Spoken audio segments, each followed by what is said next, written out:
ایک دفعہ میرے آقا کریم صلی اللہ تعالیٰ علیہ وآلہ وسلم کی بارگاہ میں ایک عورت آئی. صحابہ بھی تشریف فرما تھے میرے آقا کی خدمت میں. تو میرے آقا کریم صلی اللہ تعالیٰ علیہ وآلہ وسلم کی بارگاہ میں آ کے عرض کیا یا رسول اللہ صلی اللہ تعالیٰ علیہ وآلہ وسلم میری شادی کروا دیجئے. میرے آقا خاموشی سے بیٹھے رہے. وہ عورت چلے گئی. تھوڑی دیر بعد ایک صحابی اٹھے, عرض کیا یا رسول اللہ صلی اللہ تعالیٰ علیہ وآلہ وسلم میری شادی کروا دیجئے. میرے آقا نے فرمایا تمہارے پاس حق مہر دینے کے لیے کوئی چیز ہے؟ اس صحابی نے شرمندگی سے اپنی گردن کو جھکایا اور بیٹھ گئے. نہیں یا رسول اللہ صلی اللہ تعالیٰ علیہ وسلم. میرے آقا فرمانے لگے تم اپنے عزیزوں کے پاس جاؤ, اپنے رشتہ داروں کے پاس جاؤ, ان سے کوئی چیز مانگ کے لاؤ. اب وہ صحابی بڑی خوشی سے اٹھے اور بھاگ کے اپنے عزیزوں کے پاس رشتہ داروں کے پاس گئے. لیکن تھوڑی ہی دیر بعد پھر خاموشی سے آ کے حضور کی بارگاہ میں بیٹھ گئے. تو میرے آقا نے فرمایا کیوں کوئی چیز نہیں لائے؟ عرض کیا نہیں یا رسول اللہ صلی اللہ تعالیٰ علیہ وسلم انہوں نے مجھے کوئی چیز نہیں دی. میرے آقا پھر تھوڑی دیر خاموشی کے بعد میرے آقا نے پھر فرمایا تمہیں قرآن آتا ہے؟ عرض کیا جی یا رسول اللہ صلی اللہ تعالیٰ علیہ وسلم مجھے قرآن آتا ہے, مجھے فلاں صورت بھی آتی ہے, مجھے فلاں صورت بھی آتی ہے, مجھے فلاں صورت بھی آتی ہے. میرے آقا نے فرمایا جاؤ تمہاری اس سے شادی کرتے ہیں, تم بھی قرآن پڑھنا, حق مہر میں تمہارا یہ کام ہوگا کہ تم بھی قرآن پڑھنا اور اس کو بھی قرآن پڑھانا. سبحان اللہ. میرے آقا کی بارگاہ میں آج ہمارے پاس کوئی چیز نہ ہونا, جو ہم اس دور کے ہم غریب ہیں تو ہمارا کام ہوتا ہے کسی سے مانگنا یا محنت مزدوری کرنا وغیرہ وغیرہ.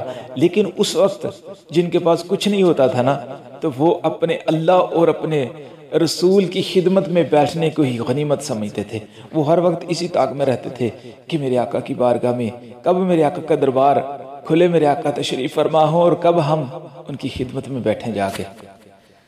جیسے اللہ تعالیٰ اپنے بندے کی بخشش کے لیے بہانے ڈھونڈتا ہے نا, اسی طرح میرے آقا اپنے غلاموں کو دینے کے لیے, اپنے غلاموں کی جھولیوں کو بھرنے کے لیے بہانے تلاش کرتے تھے. میرے آقا کی بارگاہ میں کوئی آ جائے, میرے آقا تو اس کو بہانے سے دیتے تھے کہ کسی طرح میں اپنے غلام کی جھولی بھر دوں. میرے آقا کریم صلی اللہ تعالیٰ علیہ وآلہ وسلم کے زمانے مبارک میں جو کافر تھے, یہودی تھے, ان کے پاس بے شمار مال ہوا کرتا تھا. جب کسی صحابی کے دل میں ایسا خیال گزرتا, ویسے تو خیال آتا بھی نہیں تھا, لیکن خیال گزرتا کہ ان کے پاس تو اتنا مال و دولت ہے لیکن ہمارے آقا کے پاس کچھ نہیں ہے, تو وہ اپنی تمامی بھول جاتے, وہ اپنے پاس مال رکھنا بھی بھول جاتے کہ جب ہمارے دو جہانوں کے جو مالک ہیں, دو جہانوں کے آقا ہیں, ان کے پاس اگر مال نہیں ہے تو ہم نے مال کو کیا کرنا ہے. اللہ اکبر. ذرا غور کیجئے میرے آقا کریم صلی اللہ تعالیٰ علیہ وآلہ وسلم آپ کی سیرت کو پڑھیے, یقین مانیے ہمیں آخرت کی تیاری کی بھی فکر لگ جائے گی. جب ہم اپنے محبوب علیہ الصلوۃ والسلام کے نقش قدم پہ چلیں گے تو ہماری دنیا بھی آسان ہو جائے گی, ہماری آخرت بھی آسان ہو جائے گی.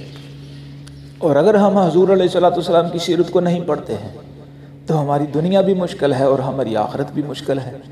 بس ہمیں ہر وقت دعا کرتے رہنا چاہیے کہ یا اللہ ہمیں اپنے محبوب علیہ الصلوۃ والسلام کے نقش قدم پہ چلنے کی توفیق نصیب فرمانا. ہمیں مرتے وقت حضور علی نبی جنا